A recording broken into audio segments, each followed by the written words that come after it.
Обичам те. Ще съм с теб завинаги. Завинаги. Никога няма да те оставя. Никога няма да те оставя. Каквото и да се случва. И най-тежките моменти да ти се случат, аз ще съм там, за да хвана ръката ти.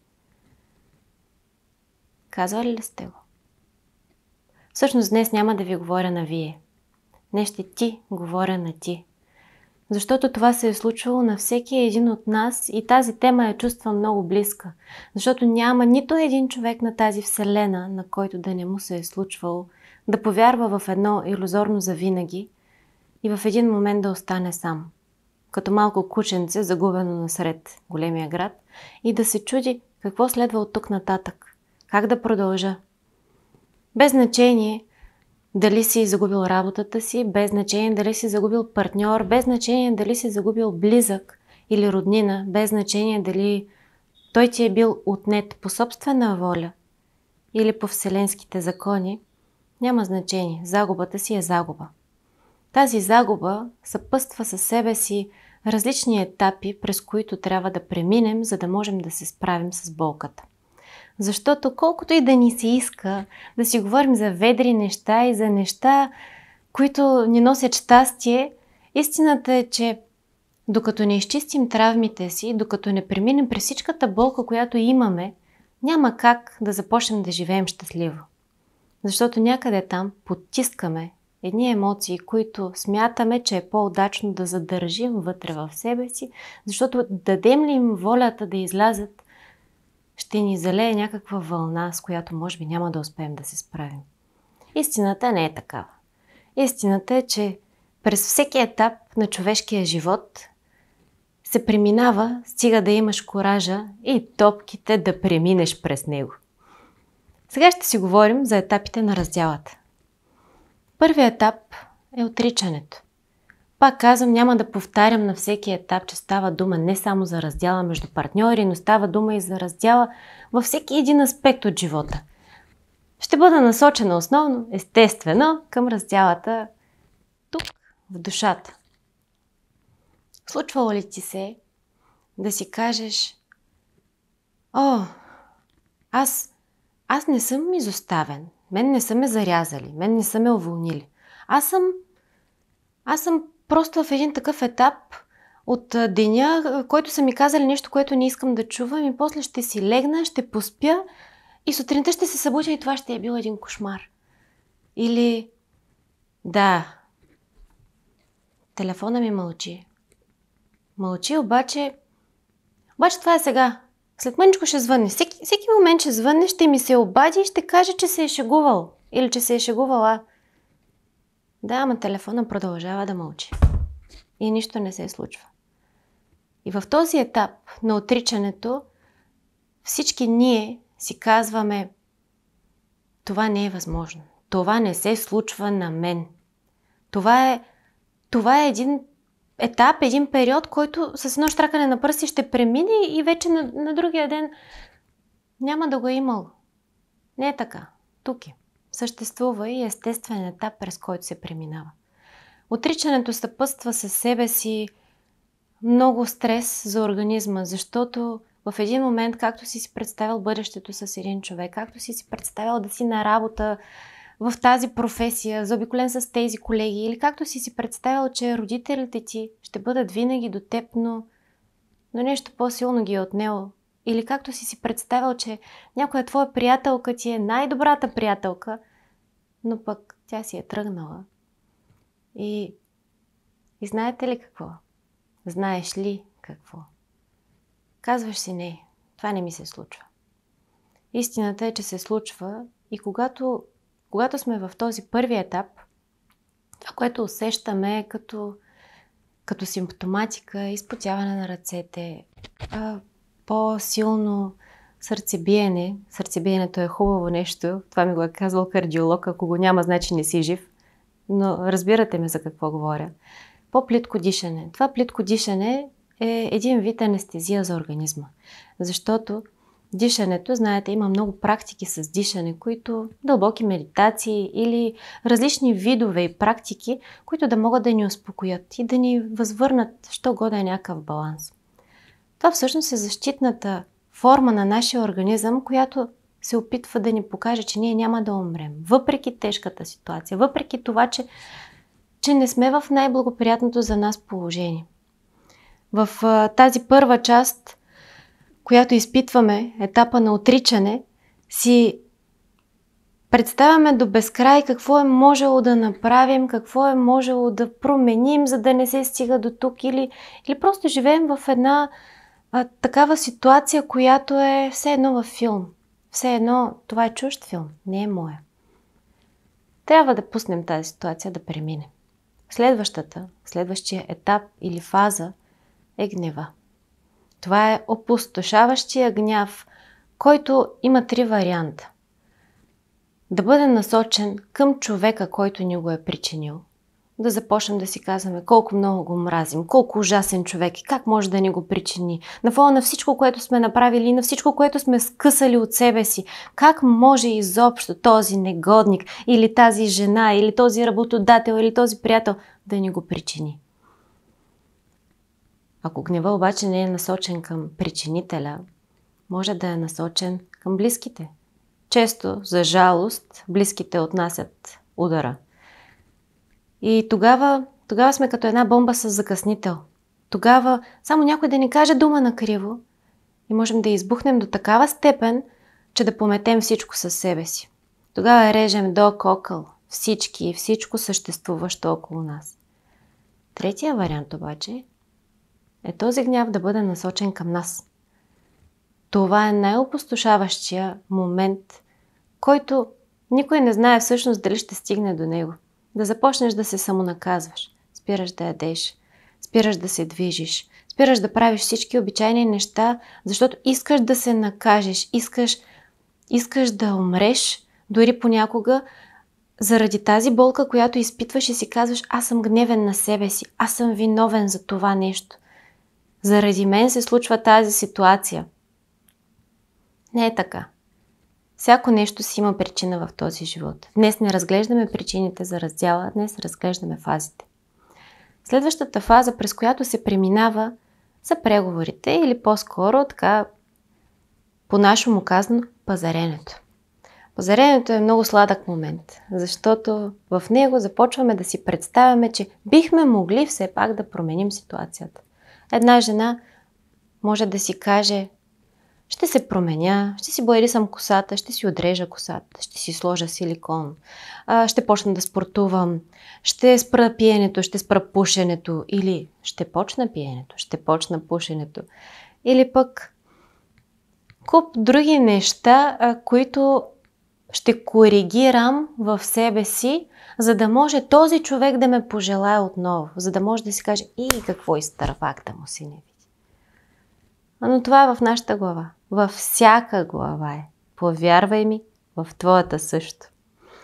И когато се опитваме да преговаряме, това е един вътрешен монолог, където започваме да си представяме какво бихме могли да променим в нас и какви са крачките, по които да стигнем до тази промяна, само и само този човек отсреща отново да поиска да е тук, до нас, и да ни придава стойност. Това е защото много често, когато сме с един партньор или в една работна среда или с един приятел, този човек по един или друг начин ни придава стойност и започваме да смятаме, че този живот, който живеем, без неговото или нейното присъствие, няма да е същия. Моите качества няма да са същите без този човек. Моят живот няма да е същия. Моите практики, моите хобита, моите плюсове и моите минуси няма да са същите, защото смятам, че този човек, благодарение на неговото присъствие, аз съм това. Не е така. Не е така. Повярвай ми, не е така. Следващата фаза, през която трябва да преминем, е тъгата. Това може би е най-болезнената фаза от всички останали, защото в нея вече някак си приемаш факта, че този човек не е в живота ти. Няма да се върне, въпреки че може би някъде дълбоко едно малко гласче си казва: добре, да, възможно е, все пак. Възможно е, на мен ми е мъчно. Може пък да се върне. И тогава си казваш: мъчно ми е, трябва да направя нещо. какво да направя? Много хора си стискат емоциите. Много хора казват, особено мъже, аз няма да плача, не е мъжко. Това го правят само жените. Или жени си казват, аз нямам време да плача, защото трябва да работя, защото трябва да се справям с живота, защото не мога да се разпадам. Нямам правото да се разпадам. Това е груба грешка. И като психолог и психотерапевт ще ви го кажа. Защото това е като една шахта. Така ще ви го обясня. Вървиш си по улицата и виждаш една шахта. Обаче, така е в душата ни. В тази шахта хвърляш вътре отричането, хвърляш гнева, хвърляш преговорите, пазарението. Хвърляш си цялата тъга. И тази шахта лека по лека почва да се пълни. Почва капака и да се клати. До момента, в който не се хлъзнеш и не паднеш вътре в шахтата и тя те погълне.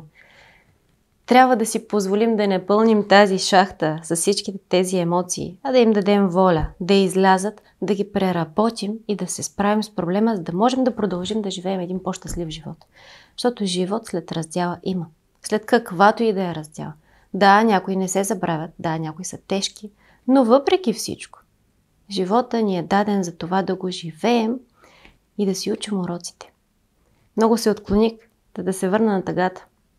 Правило номер 1. Разпадни се на всички възможни парчета, които съществуват в теб.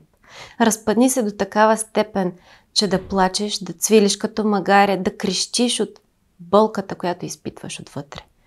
Разпадни се до такава степен, че ти самия да не можеш да се познаеш. Но си кажи, това ще го направя днес, ще го направя утре, ще го направя за 3 дни. Дай си срок и си кажи, тук вече ще дам всичките си сълзи, ще дам цялата си болка, ще изляза, ще бягам, ще тичам, ще се опитвам да направя всичко по силите си да изкарам цялата тази енергия, за да може пък после тя да се превърне в нещо хубаво и да се възродим като феникс от пепелта. Последният етап, естествено най-хубавия, е приемането. В този етап, всъщност както си се насилвал да излизаш вечер с приятели или си се насилвал да правиш нещо с идеята да се разсееш, усещаш как ти се усмихваш. Ти не го правиш на сила. Ти се оглеждаш. Ти си щастлив и си казваш, о да, виждам те. Ти ме нарани, но аз ти прощавам. Затова казвам, че това е най-важният етап от всички тези фази, защото ако не сме преминали през тях и ако се задържим в някоя от тях, това означава, че ние не пускаме емоцията и всеки следващ партньор, който се появи, ще го отнесе. Всяка следваща работа, която се появи, няма да бъде така погледната на сериозно. Всяка следваща приятелка, която се появи или приятел, ще бъде гледан под око и с недоверие. Гледайте видеото за доверието, което пуснахме. Когато най-накрая кажем готова съм, приемам го, приемам факта, че аз вече не съм с теб, приемам факта, че получих всички тези неща, че ти дадох всички тези неща и урока, който аз научих за мен е този. Важно е след всеки един партньор, след всяка една дейност, няма да се повтарям отново, да си изваждаме плюсовете. Но това не може да стане по никакъв начин по време на всички останали етапи преди приемането. Дойде ли приемането, вече знаеш, че си готов и можеш да продължиш напред. Там е работата обаче, че преди това приемане има един етап, за който малко хора говорят, и това е етапа на разсейването. Имаше един филм, даже не помня кой, където обясняваха, че е много важна първата палачинка след раздяла. Тоест първия мъж или първата жена, с която просто все едно да премине болката и да даваш следващия. И вече следващия, естествено, ще бъде the one. И тази фаза на разсейването може да се появи, може и да не се появи. Напоследък все по-често я наблюдавам, може би защото живеем в такива времена. Но пък странното е, че я наблюдавам основно в България. Да започнеш да търсиш друг партньор, който да замени предишния. Това е катастрофално нещо. До момента, в който не си излекуван, до момента, в който не си минал фазата на приемането, повярвай ми, това е много лош вариант. Защото ще минат година, две, живот и здраве, може и повече и ще се озовеш в абсолютно същата ситуация. Чак почнах така да се опитвам по-бързо да говоря, защото наистина е така. Защото аз самата съм го правила, всички покрай мен са го правили и знам от опит, че това не е правилният вариант. Дай си време, дишай, разпадни се, събери се и чак тогава позволи на новата енергия да влезе в чистото пространство, защото в мръсно пространство няма как да вирее нещо хубаво. Това са фазите всъщност и етапите, през които преминаваме за всяка една раздяла в живота си. Но това му се казва траур. Траура е както при смъртта, така и при малките ни раздели. Дори смяната на града, в който живеем, ще донесе със себе си този траур. По приятелите, по близките, по партньорите, по всичко, което те е заобикаляло. Дори дървото в парка ще ти липсва. Защото това е един етап от живота, един цикъл, който е преминал и трябва да продължиш в следващия. По тази тема написах нещо дребничко и ми се иска да ви го прочета.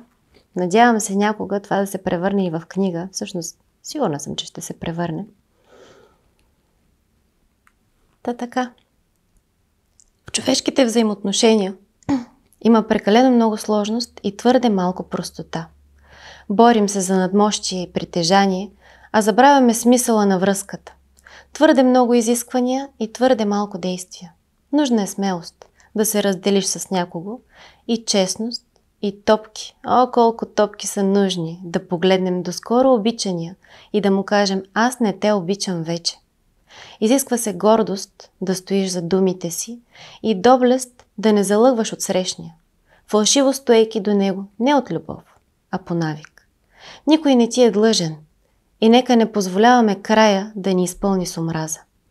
Давайте време за преболедуване и тогава, когато минат всички фази на разпад, с облегчение благодарете. В днешно време една къща струва повече от една човешка душа, от един смислен живот.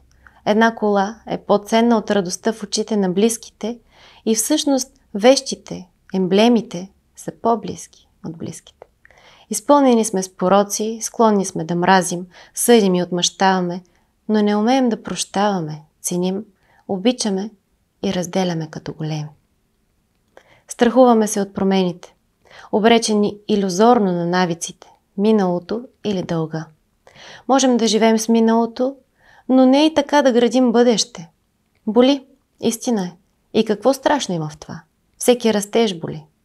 Вместо да се сърдим на другите, на другия, на Бог, на Вселената, за това, че не сме щастливи, трябва да осъзнаем, че крачките към и след раздялата са само и единствено наша отговорност. Рекичката винаги си намира пътя. Позволи си щастие и след края и посрещни новото начало. Надявам се да ви е харесало и вярвам в това, че отношенията са много важни. Много е важно да умеем да се разделяме, а не да стоим по навик. Много е важно да умеем да отстояваме себе си, да умеем да поставяме границите си и да знаем кога всичко е приключило. Да не се насилваме да стоим заради вещи, заради навик или заради обществото, там където отдавна вече не ни е мястото. Минете през всички тези етапи и знайте, че там някъде все пак има светлина. Благодаря ви много за това, че гледахте видеото. Оставям собствените си координати отдолу, Instagram, Facebook, съответно имейла, ако искате да се свържете с мен, да работим заедно и естествено, не на последно място, абонирайте се за канала. До следващия път, където, повярвайте ми, ще има доста интересни гости.